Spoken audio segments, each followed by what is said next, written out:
तो अभी पिछले वीडियो में हमने एंटीरियर एब्डोमिनल वॉल का इंट्रोडक्शन देख लिया। एंटीरियर एब्डोमिनल वॉल में 8 लेयर्स होती हैं और एक एक करके उस लेयर्स में सबसे पहले आती है स्किन। तो अब हम स्किन को डिस्कस करेंगे।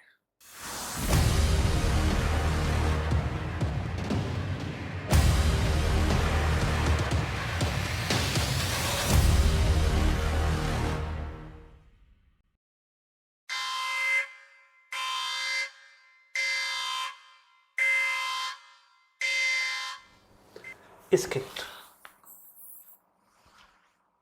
The skin is anterior abdominal wall is thin and more sensitive than skin of the posterior abdominal wall. क्योंकि आप खुद देखिए पोस्टीरियर एब्डोमिनल वॉल की या पोस्टीरियर बैक साइड की जो स्किन होती है वो काफी थिक होती है ना। विजिबल स्किन क्रीजेस और lines on the anterior abdominal walls are following. Crease को मतलब लाइन बोल दो या क्रीज बोल दो, वो हमें दिखाई देती है। सबसे पहले हमें मिड लाइन फरो या ग्रूव दिखता है सेंटर में, मिड लाइन फरो और ग्रूव इन द सेंटर, ठीक। इसके बाद लीनिया सेमिलुनैरिस, लीनिया सेमिलुनैरिस, ये मिड लाइन फरो जो है, मिड लाइन फरो के दोनों तरफ ये जो रेड कलर से है ये है आपकी लीनिया सेमिलुनैरिस और सेंटर वाली का नाम है मिड लाइन ग्रूव या मिड लाइन फरो। देन आपको देखने को मिलती है ट्रांसवर्स फरो। क्या मिलती है? Transverse furrow. 2 or 3 transverse furrow may sometimes be seen crossing the rectus abdominis muscle and corresponding to the tendinous intersection of the muscle. They are called linea transversalis. Transverse furrow को क्या बोलते हैं? Linnaea ट्रांसवर्सालिस। ये कहाँ पर दिखती है हमको? जिसकी वजह से हमारे को लगता है ना कि हमारे एब्स में शेप है। अब देखिए एब्स वाला शेप बन गया ना, एब बने हुए हैं हमारे। वैसे तो हमारे इसमें फैट आ जाता है, लेकिन जिसमें क्लियर है फैट नहीं होता वहां पर ये सारे बहुत अच्छे से दिखते हैं। ये क्रीज पूरी पूरी स्क्रीन पे दिखती है।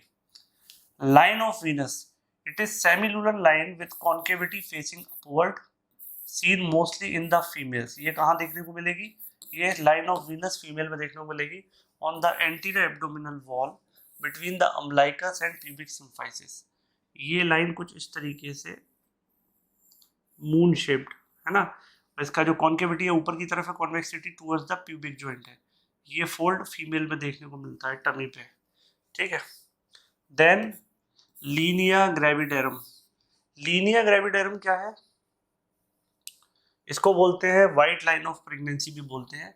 ये इस तरीके की प्रेग्नेंट वुमेन्स में यहाँ पर जो स्किन है वो लटक जाएगी और उसमें लाइंस बन जाएंगी। इसको बोलते हैं लीनिया ग्रेविडेरम, लीनिया ग्रेविडेरम, और व्हाइट लाइन ऑफ प्रेगनेंसी भी बोलते हैं, ठीक। इन द मल्टीपेरस वुमेन, मतलब जिसने मल्टीपल बच्चों को बर्थ दिया हो, है, the lower part of the anterior abdominal wall presents a number of irregularly branched white lines that is called stria gravidarum. They occur due to the degenerative fibrosis of subcutaneous fat because undue stretch on the anterior abdominal wall by the gravid uterus या pregnant uterus. Next, cleavage lines of skin in anterior abdominal wall में the cleavage line, और जिनको लेंजर्स line भी बोलते हैं, क्या बोलते हैं? Langer's line in the anterior abdominal wall runs horizontally. तो लेंजर्स लाइन ये देखिए, ये दिख रहे हैं, ये इस तरीके से लाई करेगी। आप अपने टमी को देखिए खींचे में तो आपको ये हॉरिजॉन्टल लाइनें दिख जाएंगी। Therefore the abdominal incisions preferably should be given horizontally. Important बात, तो जब भी सर्जरी होगी तो डॉक्टर कभी भी वर्टिकली नहीं करता। कैसे करता है? हॉरिजॉन्टली करता है, जिससे कि जब आप उसको सिलेंगे तो टाइम के साथ साथ वो स्कार हील हो जाएगा। So that wound heal with invisible linear scar. और आप इस तरीके से काटेंगे तो वो लाइन साफ दिखेगी क्योंकि बाकी लाइनें हॉरिजॉन्टली हैं, ठीक। तो ये हो गई आपकी Langer's lines. Vertical incision across Langer's line, wide scar upon healing. तो ये स्कार साफ साफ दिखेगा, वर्टिकल स्कार है ना। जबकि horizontal incision parallel to Langer's line लगाया जाएगा तो वो लीनियर स्कार अपॉन हीलिंग, वो ज़्यादा पता नहीं चलेगा। तो एस्थेटिक या कॉस्मेटिक पर्पज से अगर देखा जाए तो इसका ये यूज है। नेक्स्ट अम्बलाइकस, यहाँ स्किन पर एक फीचर जो मेन दिखती है हमको, that is the umbilicus most obvious feature of the anterior abdominal wall. Umbilicus is the most obvious feature of the anterior abdominal wall. It is in fact a normal puckered scar type का in the anterior abdominal wall, representing the site of attachment of umbilical cord in the fetus. तो यहाँ पर हमारी umbilical cord होती है तो उसी को रिप्रेजेंट करती है। पोजीशन की बात करें तो the position of umbilicus is variable in adults, in newborn and old age, तीनों में अलग अलग है। In adult, it lies at the level of intervertebral disc between L3 and L4 vertebrae. L3, L4 vertebrae की जो intervertebral disc है उससे just line खींची जाए तो वो सीधा कहाँ तक जाएगी, आपके अम्बलाइकस से। न्यूबॉर्न में it is slightly at lower level due to poorly developed pelvis. ये थोड़ा नीचे की तरफ होगी बच्चों में। Old age में it comes down to lower level due to diminished tone of the abdominal muscles. और एब्डोमिनल मसल्स की टोन डिमिनिश हो जाने से ये नीचे की तरफ लटक जाएगी। क्लियर? इसकी एनाटॉमिकल सिग्निफिकेंस क्या है? The level of umbilicus serve as watershed line for venous and lymphatic drainage. The venous blood and lymph flow upward above the level of umbilicus and downward below the level of umbilicus. तो ये बहुत ज़्यादा important है। It indicate the level of T10 dermatome. कौन से dermatome को indicate करेगा? T10 dermatome. The skin around the umbilicus is supplied by 10th spinal segment. It is one of the important site of protocaval anastomosis. किसकी important है? Protocaval anastomosis. Protocaval anastomosis अभी समझेंगे आगे क्या होता है। तो ये इंपॉर्टेंट साइट है, यहीं पर पोर्टोकेवल एनास्टोमोसिस है। दूसरा इसका जो डर्मेटोम है वो T10 लेवल का डर्मेटोम है और it is a watershed for the venous and lymph node. यहाँ से ऊपर वाला ऊपर की तरफ, नीचे वाला नीचे की तरफ। क्लियर? एम्ब्रियोलॉजिकल सिग्निफिकेंस क्या है इसकी? It is the meeting point of 4 folds of embryonic plate. ठीक है, ये वो पॉइंट है जिसकी एक्सिस पर हम मान सकते हैं कि 4 फोल्ड होते हैं एम्ब्रियोनिक प्लेट के। ठीक है, 2 लेटरल फोल्ड इस तरीके से बंद होता है ना फीटस, ये, और एक आगे से पीछे की तरफ। ठीक है, 2 lateral fold, head fold and tail fold. This is also meeting point of 3 systems, namely the digestive system, that is vitelo-intestinal duct, the excretory, that is urachus, and the vascular, that is umbilical vessels. तो 3 system यहाँ पर मिलते हैं आपको। देखिए ये क्या है? Urinary bladder, median umbilical ligament जो रिमेनेंट ऑफ किसका है? यूरेकस का। इसके इधर से ये ग्रीन कलर का क्या जा रहा है? Medial umbilical ligament, that is remnant of umbilical artery. और ये ऊपर से क्या आ रहा है? Ligamentum teres, it is the remnant of left umbilical vein. ठीक, तो ये 3 सिस्टम्स यहाँ पर मिल रहे हैं। कौन कौन से? Vascular system, digestive system and आपका एक्सक्रीटरी सिस्टम। देन स्किन हो गया और आपकी अम्बलाइकस हो गई। अब बात करते हैं किसकी? सुपरफिशियल फेशिया की, जो कि सेकंड लेयर थी स्किन को हटाने के बाद। Superficial fascia. The superficial fascia contains variable amount of fat, maximum in the lower half of anterior abdominal wall. Maximum in the lower half of anterior abdominal wall.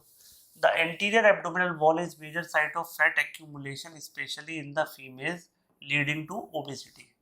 Above the level of line joining the 2 anterior superior iliac spine, the superficial fascia consists of single layer, but below this line it consists of 2 layers, a superficial fatty layer that is called Camper's fascia and a deep membranous layer that is called Scarpa's fascia.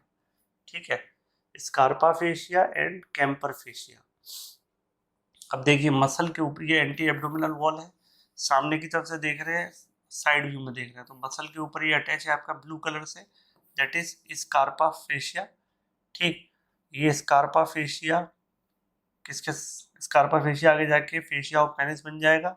Then आगे जाके क्या बन जाता है, dartos muscle scrotum के ऊपर, और इसके बाद लास्ट में पेरिनियम रीजन में इसको कोलिस फेशिया बोलते हैं। ठीक है, तो ये दो लेयर में अटैच हो जाता है, एक एंटीरियर और एक इसके पीछे वाला, आगे जाके दो में डिवाइड हो जाएगा, है ना। ऊपर से तो ऐसे आएगा सिंगल लेयर, और आगे जाके ये दो में डिवाइड हो गया ऐसे। ठीक है, तो सुपरफिशियल वाली लेयर को हम क्या बोल रहे हैं, स्कार्पास फेशिया, है ना, जो यहाँ पे भी हमें दिख रही है। ठीक है, और इसके ऊपर फैटी लेयर जो है उसको बोलते हैं कैम्पर फेशिया, इसके बीच में देखिए ब्लू लाइन के इधर,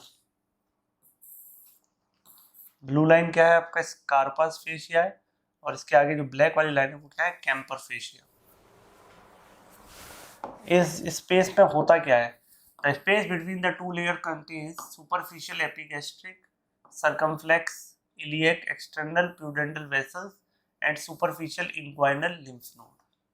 ठीक है, क्या क्या होता है, superficial epigastric, circumflex, iliac and external pudendal blood vessels and superficial inguinal lymph node.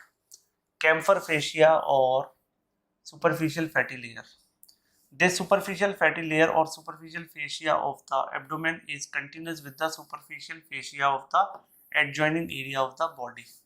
Over the penis it is devoid of fat, and in the scrotum it is replaced by an involuntary muscle that is dartos muscle. ठीक, कौन सी muscle, dartos muscle में convert हो जाएगा Camper's fascia. Then Scarpa's fascia, Scarpa's fascia, this is a deep membranous layer of superficial fascia of abdomen, it is made up of elastic type of fibrous tissue. Must remember the following features of Scarpa's fascia. Number 1, in midline it is attached to the linea alba. In each side it is separated from underlying external oblique muscle by layer of loose areolar tissue which disappear superiorly and towards the median plane. Below it crosses the inguinal ligament and get attached to the fascia lata of thigh. Lower में पढ़ा था हमने fascia lata of thigh immediately below and parallel to the ligament. It is prolonged over the penis to enclose it up to the base of glans and forms the fascia of penis that is called Buck's fascia. ये स्क्रैपस fascia को आगे जाकर हम क्या बोलते हैं, Buck's fascia over the penis. It covers the scrotum where it is replaced by dartos muscle, continuous with the superficial fascia of perineum that is called Colles fascia, और आगे जाके किसके साथ फ्यूज हो जाएगा, कोलिस फेशिया के साथ, जो कि किसका फेशिया है, पेरिनियम का. The Colles fascia stretch across the margin of pubic arch and attached to the posterior edge of urogenital diaphragm or posterior border of the perineal membrane, which also stretch across the pubic arch. The space between the perineal membrane and the Colles fascia is known as superficial perineal pouch. ये सब हम पढ़ेंगे chapter number 28 में, है ना. जो BD Chaurasia का chapter number 28 है पेरिनियम, वहाँ पर ये वर्ड हम देखते हैं सुपरफिशियल पेरिनियल पाउच. तो कम से कम एक एक दो बार जब आप इन वीडियोस को देखो तब आप एक दूसरे से कनेक्ट कर पाएंगे चैप्टर को, कि आधी बात यहाँ दी गई है और आधी बात दूसरे चैप्टर में दी गई है. ठीक, देन आपको क्या मिलेगी, cutaneous nerves. The skin of the anterior abdominal wall is almost entirely supplied by lower 6 thoracic nerve. कौन सप्लाई करता है, लोअर 6 थोरेसिक नर्व. कौन कौन सी, T7, T8, T9, T10, T11, T12. ठीक, ये इसको सप्लाई करेंगे through intercostal and subcostal nerve. और उन नर्व्स के नाम क्या होंगे, intercostal and subcostal nerve. Only the most inferior part is supplied by the first lumbar nerve. सबसे नीचे वाला है ना, ये वाला जस्ट इंग्वाइनल लिगामेंट के पास, दैट इज इलियोहाइपोगैस्ट्रिक नर्व L1. ये इसको सप्लाई करेगी थ्रू द इलियोहाइपोगैस्ट्रिक एंड इलियोइंग्वाइनल नर्व. ठीक है, तो बिल्कुल इस स्पर्मेटिक कॉर्ड के पास कौन आ जाएगा, इलियोइंग्वाइनल, इंग्वाइनल कैनाल के एंड पर, और इलियोहाइपोगैस्ट्रिक हाइपोगैस्ट्रिक रीजन तक जाएगी. ठीक, देन एंटीरियर क्यूटेनियस ब्रांच, ठीक है। The anterior cutaneous nerve 7 in number are derived from the lower 5 intercostal, subcostal and iliohypogastric nerves. They pierce the anterior wall of the rectus sheath a short distance away from the median plane and divide the median and lateral branch and divide into the median and lateral branches to supply the skin. The cutaneous branch from T7 to T7 to T10 are arranged in a sequence with T7 near the Gifford process and T10 close to the umbilicus. T10 close to the umbilicus और ये Gifford process के पास. The anterior cutaneous branch of the iliohypogastric nerve emerges from 2.5 cm above the superficial inguinal ring. ये है superficial inguinal ring, यहाँ से ये originate होगी. The ilioinguinal nerve lacks the lateral cutaneous branch and its anterior cutaneous branch passes through the superficial inguinal ring and supplies skin of the upper medial aspect of the thigh and skin of scrotum as well as labium majus in case of female. Lateral cutaneous branch, anterior cutaneous branch देख ली, अब बात करते हैं lateral cutaneous branch की. The lateral cutaneous branch from the lower two intercostal nerves emerges through the external intercostal muscle and divide it into a large anterior and small posterior branch to supply the skin. तो lateral cutaneous branch anterior और posterior branch में divide हो जाएगी. The lateral cutaneous branch of subcostal and iliohypogastric nerve appears close to the iliac crest and descend over to supply the skin in upper anterior part of the gluteus region. कहाँ तक supply करेगी? upper anterior part of the gluteal region. Clear? अब बात करेंगे cutaneous artery की next video में.